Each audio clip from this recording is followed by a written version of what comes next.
सृष्टि पर उसकी माँ जान छिड़कती। मेरी बेटी कितनी प्यारी है, भगवान सबको सृष्टि जैसी बेटी दे।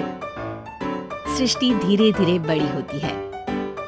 एक दिन सृष्टि की सहेली कहती है, तू दिखने में कितनी अजीब सी है, लेकिन मैं जानती हूँ हम सब में सबसे अच्छी शादी तो तेरी ही होगी। तेरे पापा अमीर जो हैं, और बता नहीं सकते यार, दहेज तो हर कोई देता है, ये क्या ज्यादा ले जाएगी अपने पति के लिए? अरे बड़े शहर में कोठी है इसके पापा की। अरे पापा की है ना, कौन सी इसकी है? इसकी होती तब तो कोई भी लड़का इससे शादी कर लेता। अरे पापा की मतलब पापा की है तो मेरी ही है ना? किसने कहा? अब तेरी तो तब होगी ना जब तेरा भाई ना हो। वैसे भी शादी के बाद सारी प्रॉपर्टी भाई के नाम होती है।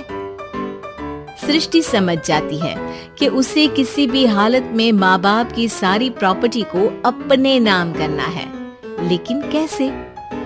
एक दिन सृष्टि का भाई शीनू कहता है, बहन क्या कर रही है? तुझसे एक बात करनी है।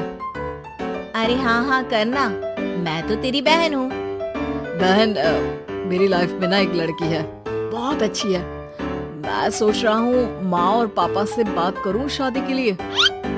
सृष्टि को समझ में आ जाता है कि भाई की शादी होते ही भाभी उसे एक दिन भी घर में बर्दाश्त नहीं करेगी। क्या बात है भाई, बताना कौन है वो? यार वो बहुत अच्छी लड़की है, पढ़ी लिखी है, मेरे साथ जॉब भी करती है, बस एक प्रॉब्लम है। हाँ प्रॉब्लम? क्या प्रॉब्लम है भाई? यार वो शादीशुदा है, लेकिन उसके पति ने उसे सिर्फ इसलिए छोड़ दिया क्योंकि उसके माँ बाप दहेज नहीं दे पाए। सृष्टि ये सुनकर न जाने क्यों खुश हो जाती है। अरे भाई तो क्या हुआ, लड़की तुझे तो पसंद है ना? शीनू को लगता है कि बहन उसे समझ रही है। वो इस बात से अनजान होता है कि उसकी बहन की मंशा पूरा घर हड़पने की है। सृष्टि अपनी माँ से कहती है, मम्मी मुझे तो बहुत चिंता है, पता है शीनू क्या कर रहा है? अरे क्या कर रहा है, वो तो काम पर जाता है और वापस घर आता है। नहीं ना माँ, वो यही तो नहीं कर रहा, बाकी सब कर रहा है। आपको पता है उससे प्यार है, और वो भी एक शादीशुदा लड़की से। ये क्या हो गया, मैं सोसाइटी में क्या मुंह दिखाऊंगी? अरे तेरे पापा तो यही कहेंगे कि मैंने ही उसे बिगाड़ दिया है। माँ देखो, मेरी बात मानो, पापा पर भी विश्वास करने की जरूरत नहीं है। अब आप ही बताओ, पापा इतनी देर घर के बाहर रहते हैं क्यों, बोलो? अरे बेटा वो तो नौकरी करते हैं ना। तू बहुत भोली है माँ, पापा का ऑफिस तो 7 बजे खत्म हो जाता है, लेकिन देखो कितनी देर से आते हैं। अरे नहीं नहीं बेटा, ऐसी कोई बात नहीं है। सृष्टि माँ को एक औरत से बात करते पिता की फोटो दिखाती है। देखो माँ कैसे हैं पापा, मैं ना कहती थी कि पापा सही नहीं है। मैं तेरे पापा से बात करूंगी, दे फोटो मुझे। ओ माँ, वो तो डिलीट हो गई। लेकिन चल, तूने तो देख लिया ना, पापा से बाद में बात कर लेना, और हाँ मेरा नाम बिल्कुल मत लेना। हाँ माँ। अब क्या था, सृष्टि के माँ और पिता के बीच झगड़ा होना शुरू हो जाता है। सृष्टि के मन में क्या चल रहा था कोई नहीं जानता था। एक दिन, माँ सृष्टि के लिए एक लड़का देखा है, वो लोग शाम को उसे देखने आने वाले हैं।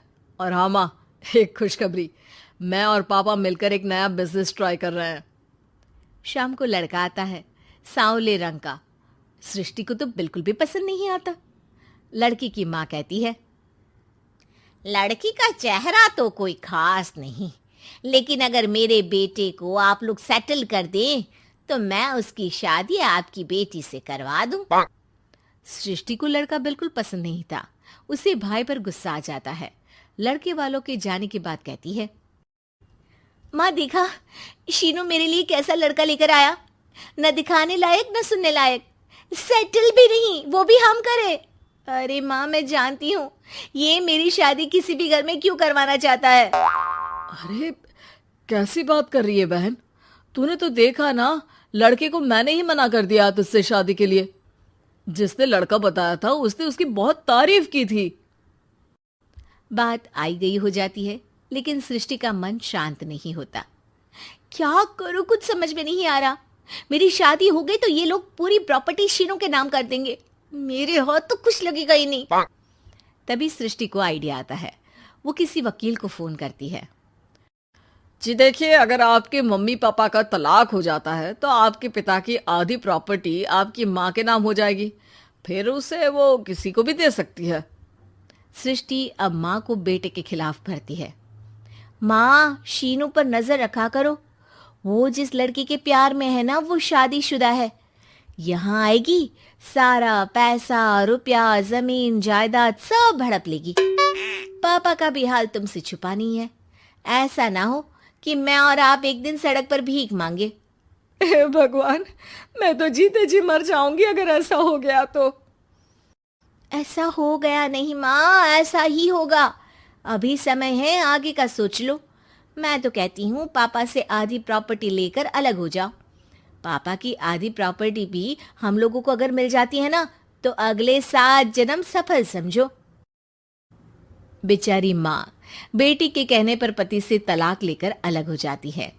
सृष्टि अब पैसों से गाड़ी और अपने दूसरे महंगे शौक पूरे करने लगी। उसके दोस्त भी उसके पैसे इस्तेमाल करते। सृष्टि, कल तुम कहाँ थी? मैं सारा दिन घर पर अकेली थी। तो मैं क्या करूं? मैंने ठेका तो नहीं लिया है ना तुम्हें संभालने का। माँ को सृष्टि से ये उम्मीद नहीं थी। वो बैठकर रोने लगती है। वहीं उसका पति यानी कि सृष्टि के पिता आ जाते हैं।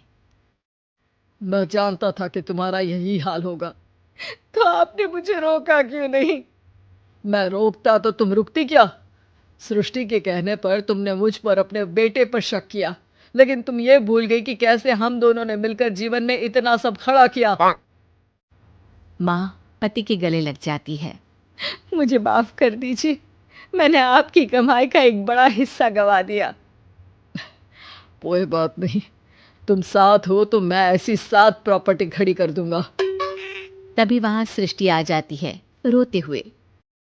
माँ, मयंक ने मुझे छोड़ दिया।